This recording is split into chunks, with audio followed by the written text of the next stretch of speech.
Welcome to the deep dive. This is the show where we really try to give you that expert shortcut to foundational knowledge. Especially for high-stakes material. Exactly. And today we've got a custom dive that is, I think, perfectly tailored for you, the medical learner.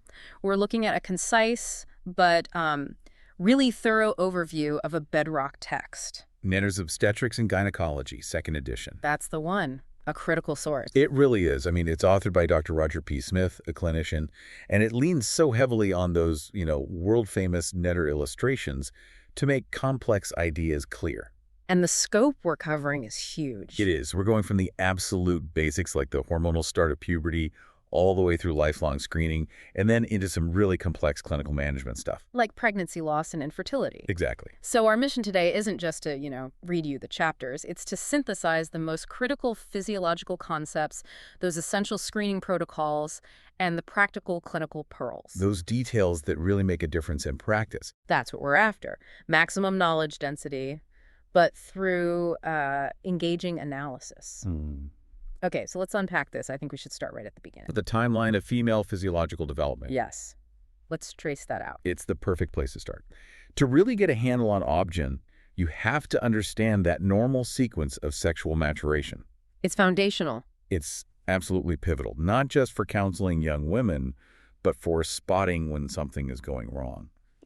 For identifying abnormal progression that might need intervention. So what kicks this whole process off physiologically? We always hear hormones, but what's the actual, the cascade? It's all about a fundamental reset in the endocrine system. The reset. Yeah, exactly. See, puberty involves this big shift away from a state of intense negative gonadal feedback. Where the body is super sensitive to even tiny amounts of estrogen, right? It's keeping everything suppressed. Precisely. And it shifts to establishing these really complex circadian and ultradian gonadal rhythms. These are the frequent cycles that eventually drive the whole monthly system. So the hypothalamus basically just becomes less sensitive to that estrogen break. That's exactly it. The hormonal cascade really begins when the hypothalamus matures and its sensitivity to estrogen goes way down. And that frees up GnRH production. Yes.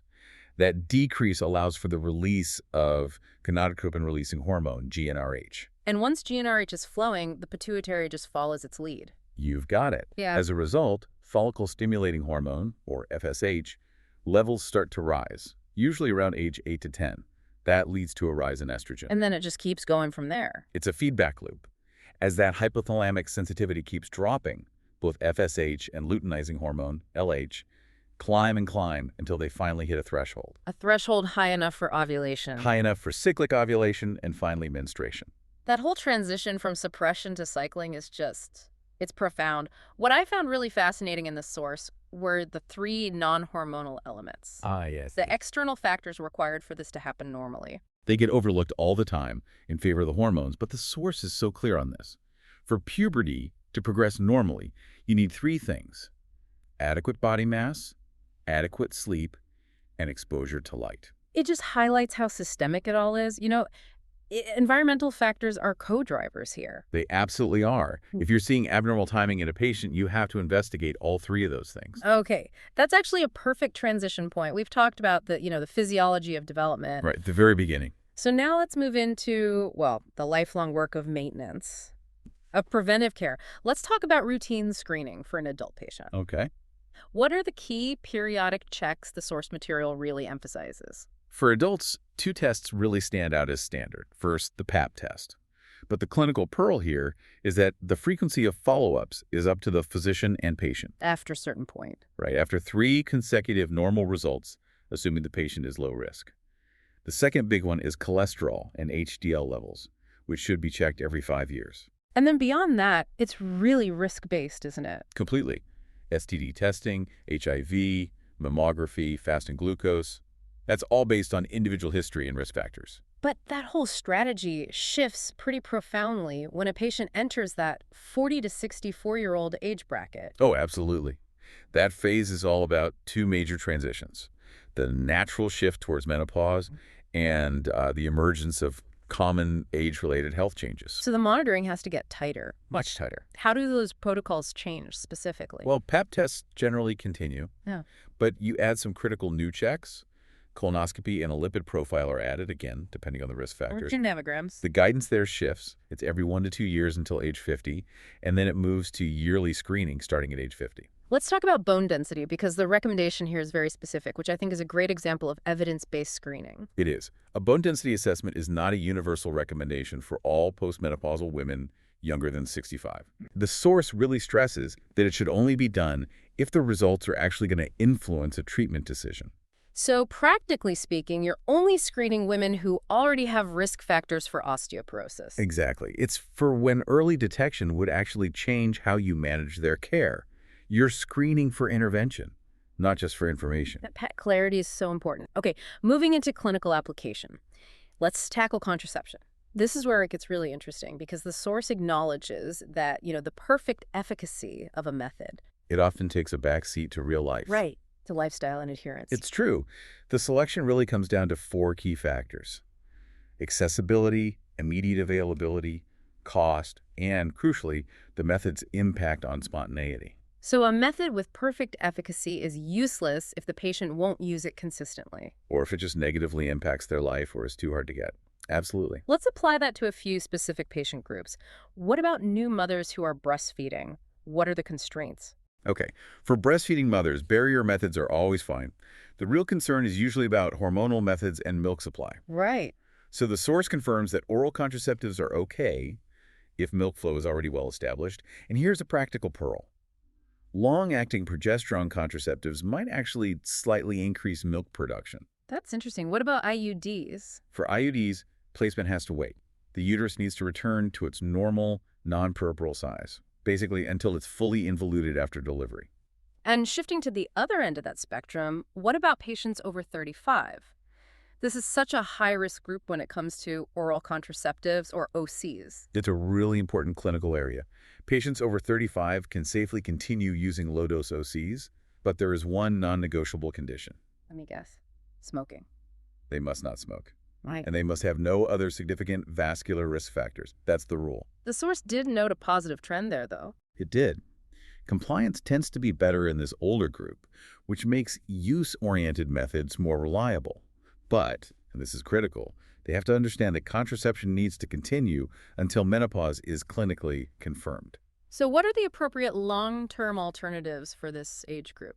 The ones that get around those hormonal and vascular risks?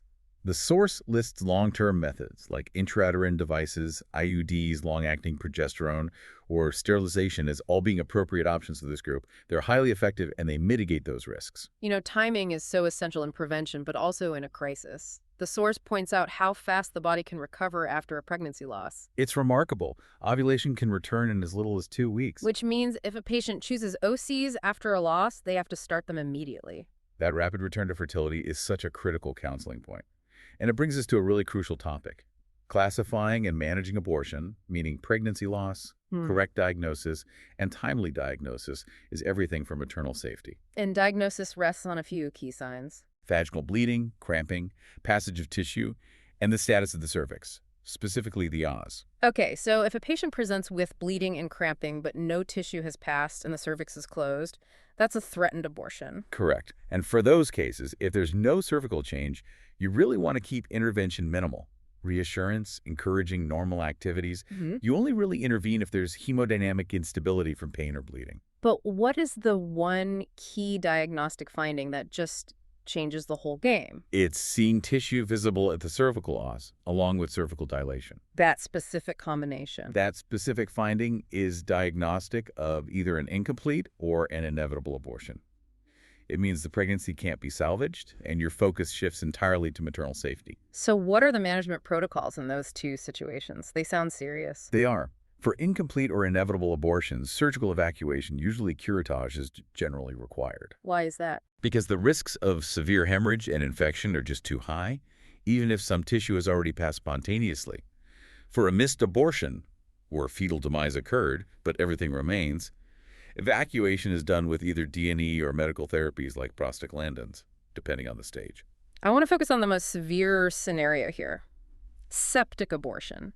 The tone in the source material implies, life or death urgency. It absolutely does. Septic abortion is a massive threat to the mother's life. It requires immediate aggressive management. No delays. What does that management look like? It means broad-spectrum parenteral antibiotics immediately, aggressive fluid therapy to maintain stability, and critically prompt uterine evacuation. That evacuation is mandatory. It's mandatory, and it's often done while the patient is still being stabilized. The mortality associated with delaying intervention is just too high. Wow. Okay. That need for immediate evacuation really underscores the clinical weight of that diagnosis. Let's shift gears a bit into applied diagnostics, the workup for infertility. When you're facing a couple struggling to conceive, what are the three core goals of that evaluation? The strategy is very systematic. It focuses on identifying the three critical elements you need for conception. You have to confirm, 1, that sperm is available and functional. Makes sense. 2, that an egg is available and being released, so is ovulation happening. And 3, that the sperm and egg have the time and the place to actually meet. Which means you're checking for things like tubal patency. Exactly. Tubal patency and a healthy uterine environment.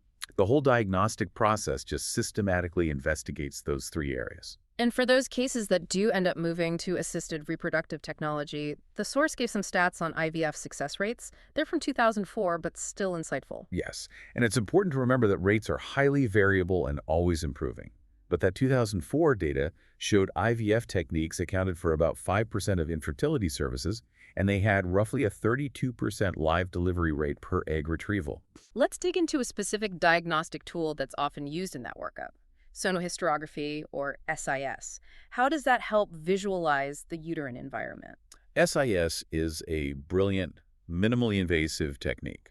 It basically uses warm, sterile saline as a contrast medium. So the fluid helps you see things. Right. It distends the uterine cavity so you can get a clear view with the transvaginal ultrasound.